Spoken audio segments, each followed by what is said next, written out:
Just before we start this video, I want to add in a bit of self-promotion for what's going on this week on Thursday.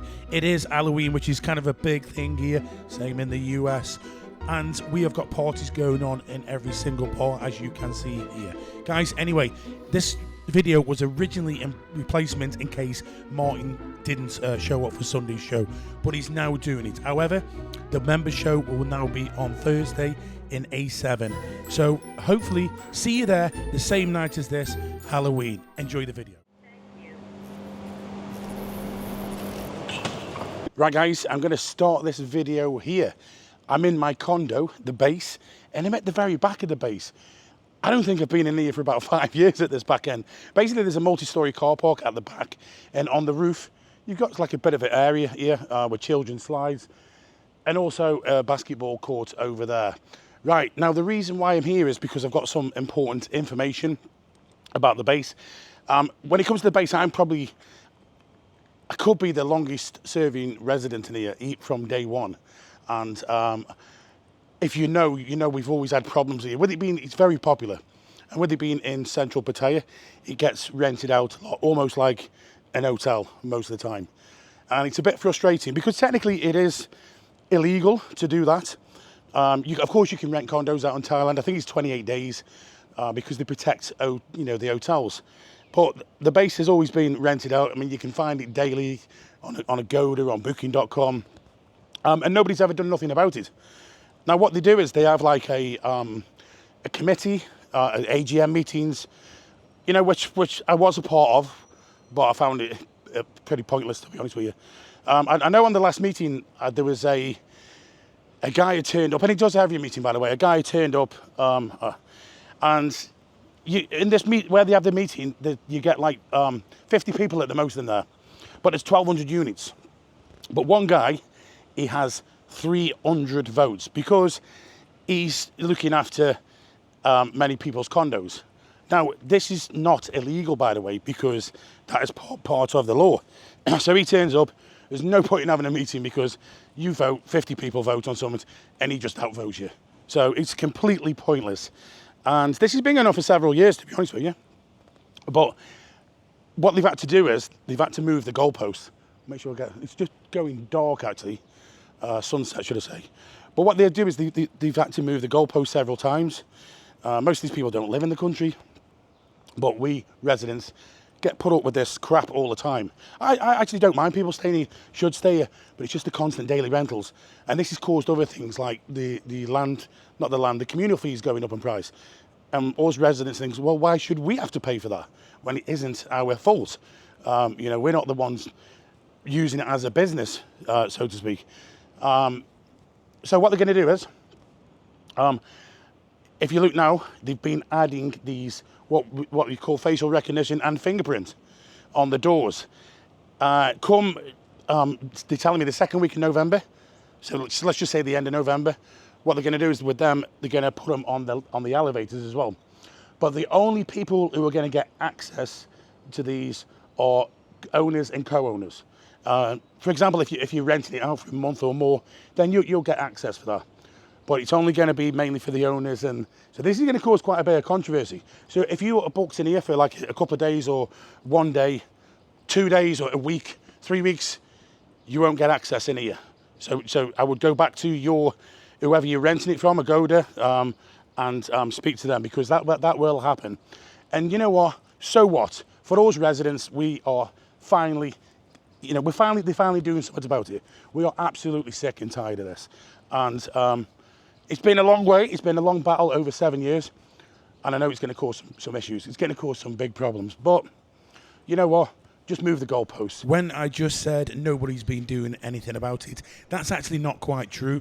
The Juris office have been fighting this for the last 4 years, going to the police station, going to the local government, but it's been a real tough battle for them. So this is what they've had to do. They've had to move the goalposts to try and stop it. Now, I even know of rooms in both buildings that have actually been turned into laundries.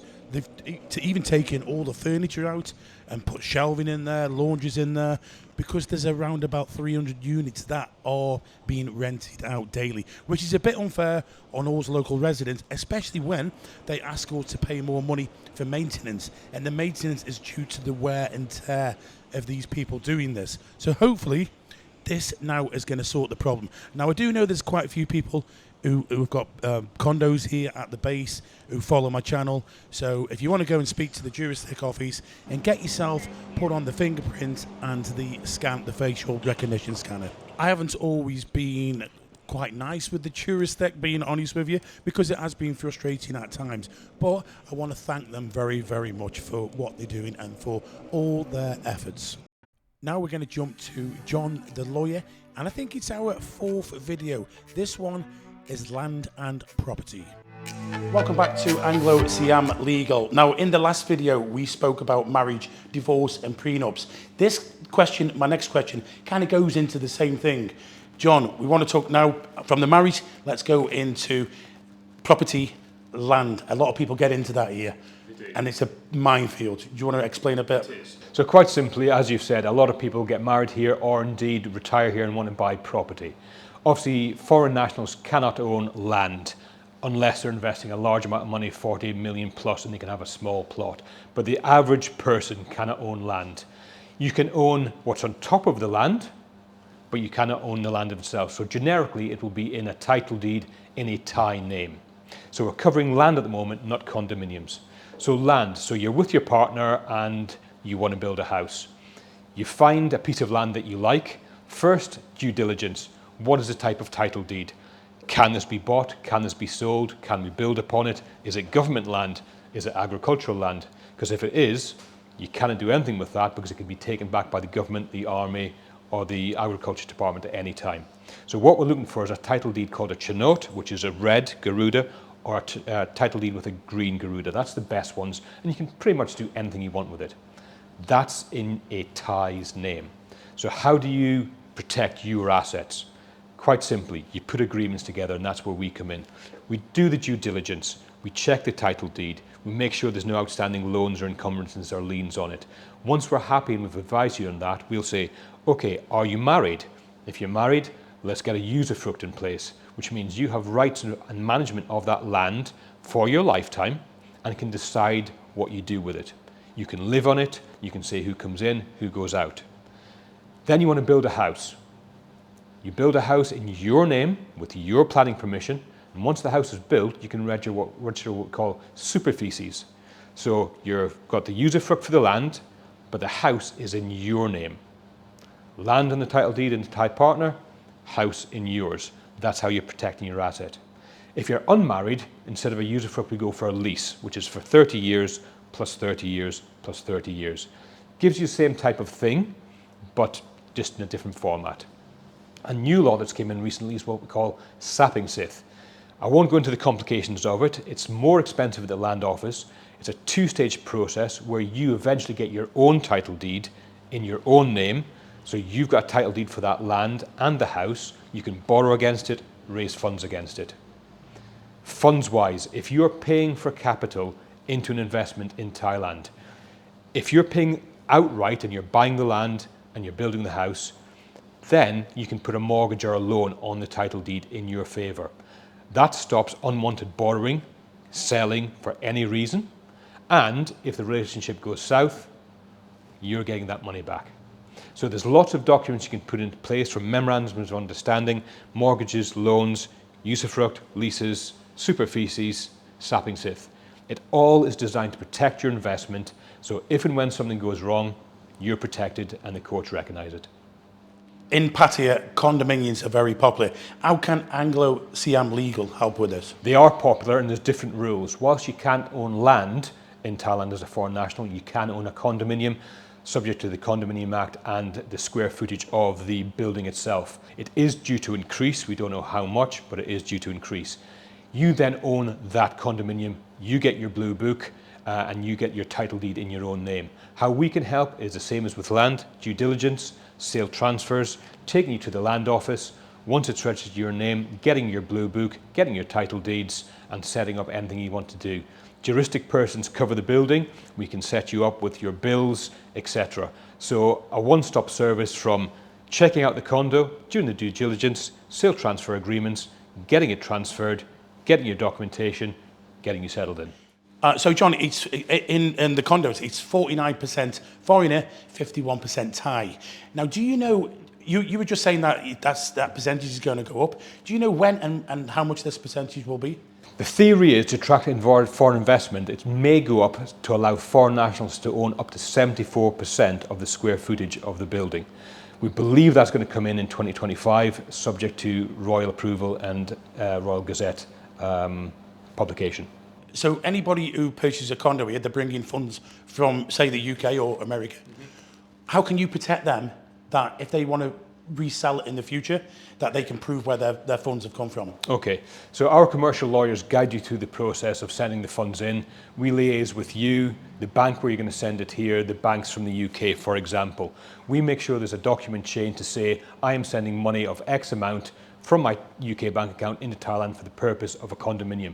That's one of the things we have to do for you to purchase it in the first place. Therefore, you then have the evidence, should you wish to sell it, to say, I sent 3 million in, I've sold it for 3 million, I'm now going back to the UK or the US, I want to repatriate my money. So we have a paper chain to say, this has come from here, this bought this, I've sold this, I want to take this out. Can you tell everybody how we're going to find you? Absolutely. Number will be on screen, website will be on screen, email will be on screen. But if you're in Pattaya, the easiest way to do it, we're opposite Big C South in South Pattaya, opposite the car park. Pop in, say hello, let's have a coffee. Disclaimer time, I am not a lawyer, so always seek professional advice from somebody like John or somebody else. Now, while I'm at the back here of the base condo, this here is actually Alke Metro. On this side over here, you've got the Eureka Lodge, so you can just get a reference of where we are. So there's the entrance to the Eureka Lodge. So it's Soy Diana, and this is the back end of Alke Metro, the bars, and the Go-Go's. We are so close to the action here. It's a shame, people always ask, you know, and I think it's a good idea that there isn't. People say there should have been an entrance through to Alke Metro. Well, if you actually did that, you'd have to knock one of these bars down, so it's not worth it. Plus, you'd have to get security this side as well, which would be more costs for the residents. Right, if this is now Sunday and it's just after 5 p.m. and I've uploaded this video, the reason for that is Martin has had to postpone the show again. How is Martin? I'll give you just this brief update on him. I think this one was more of a viral infection, could be a fungal infection. He's a lot better, but he's still weak. I think it was about Thursday this week, it's now Saturday, when he got out of bed. So as I'm speaking at the moment, I'd say the show is 50-50. I know what it's like. You don't want to go on a live show if you're feeling a little bit under the weather. And, you know, he said he's weak. He's still weak. I've been trying to get him out for the drip, you know, a saline drip, some B12 and that. But he wants to go for tests this week. Now, he's going to try and make it for today. He's trying his very best. He's actually going out today for the first time. So hopefully this video will be going up Monday as opposed to Sunday. But I'm just warning you now. This week in the members, I put a video up. I put it in the members for a few reasons. One, because we didn't do a Sunday show, and the other, because I did mess a bit of the video up with the sound. So what I'm going to do is, this was an interview I did, a really interesting interview actually, and I'll just give you a shorter version of it here, just a couple of minutes long, and it was Crowley. Crowley is, if you don't know him, he's a sort of a coach guru on life, and he's also a psychologist. And he's been through a lot of problems himself, and he's got around about 1.7 to 1.8 million followers across social media. So he's got quite a big following. Anyway, have a listen to this. The government was obviously sitting back, and at the time there wasn't really earning a lot of income. There wasn't a lot of men. It was just men paying income tax, obviously national insurance, and obviously some bright spark for, well, the way to destabilise any sort of population and create a manipulational tactic site is to be able to get women out of the home, to get women paying tax, to get women away from children, because it's been going on for so long, Nick. It's like it's called mormatic behaviour, where they start to educate people in a negative way. And once they start to do that, then they can project it onto more. So a short version of this.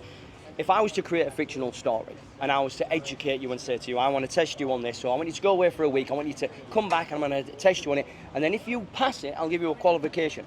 So then you go away, you come back and you pass it, I'm going, well done. Now I want you to teach 10 people. And this is all to do with feminism, it's all to do with demasculating society, it's all collaborated with all that. It's because then them 10 people teach another 10 people, and them 10 people teach another 10 people. And you just imagine, like say, a few centuries go by, and I'm on my deathbed and I go, do you know all that information you've learned, all that stuff you qualified in, I made it up. They're pushing it. They're pushing people by using like manipulation, using obviously feminism, using like the disingenuous negativity on social media to push men to take lives. And there's a reason behind this, because when you look at the dystopian family, it's normally the man who's the household who takes a battering, who takes a bullet for a gun. If somebody was to come in here now with a gun, I'd jump in front of her, 100%, because I'm masculine, and that's not a bad thing to be. So I truly believe that they're trying to demasculate humanity and masculate women. So then it's creating more of a separation. And I'll use just a simple way, because I did a podcast before and there was this woman, she was totally arguing against me, and I went, right, you're masculine, I don't find you attractive at all, in any way, shape or form, because you're masculine. You're too argumentative, you're too negative, you're too toxic, you think you're a boss babe. I will not be interested, so I've got a question for you. If I was to act feminine, and like obviously imitate my gay brother, because I've got a gay brother, if I was to act gay, would you want to date me? I went, would you want to do it? So a point is, I went, I can act feminine, but would you date me? She went, well, no, obviously. I went, that's why men come to Thailand. But negative people gang up because of their inability to change. Yeah. Now, I had to do exactly the same to what you just said. I had to cut out family members, I had to cut out friends. Like, they all turned against me. Like, and this is the thing, if any man's going out there and they need to change, cut out the negative people. A lot of people go, well, who's the negative ones? Well, who's the people you go and see, and they will moan at you continuously, giving you all their shit, but when you speak up a little bit, they turn around and go, yeah, but Marsh, your life's a little bit worse than yours. So they're cutting out your ability to voice your problems. So then that's a negative person straight away. Anyone that is continuously asking you to be involved in drinking, drugs, going out on a weekend, it's okay to socialise. I ain't going to say stop drinking. I was an alcoholic, but I had to stop drinking to help me. But then now I can control myself because I'm not manipulated. Because I always used to live for my ego, where people used to say, oh, let's go do this and let's go do that. I used to feel wanted. But as soon as I realised, like, they only wanted me to please them. But I was pleasing them because I was living up to their expectations. Their expectations, oh, he'll come, he'll do this, he'll do that. I was living to that. As soon as I stopped, I won't lie, I fucking sank. I went deeper into my depression. Because I couldn't realise why nobody was contacting me. I couldn't realise why nobody wanted me. And it's because I stopped entertaining their expectations. Sometimes the world can be a very lonely place. Sometimes you can feel as if there's no better solution than to end it all. But the one thing I've seen it and I've said it and I use it is, the hole you will leave in the people that love you if you are to take your fucking life is far worse. And what you do, without even realising, if you take your own life, is you're passing on the pain to the people that love you. And in intent, them people might do the same thing as you, because it could be then formed into like family tradition, a family situation. So if you are thinking about it, just realise that many people do love you, people do care. Don't pass on the pain to the people that will fucking miss you the most. And if you have kids, don't do it. Your life is worth so much more, and no matter what happens, I believe in you. Now, to get the full gist of this video, you would have to go to the members area and watch it there. Look, again, if you need any help, please seek professional help. Somebody like Crowley, I'll leave his details in the link below.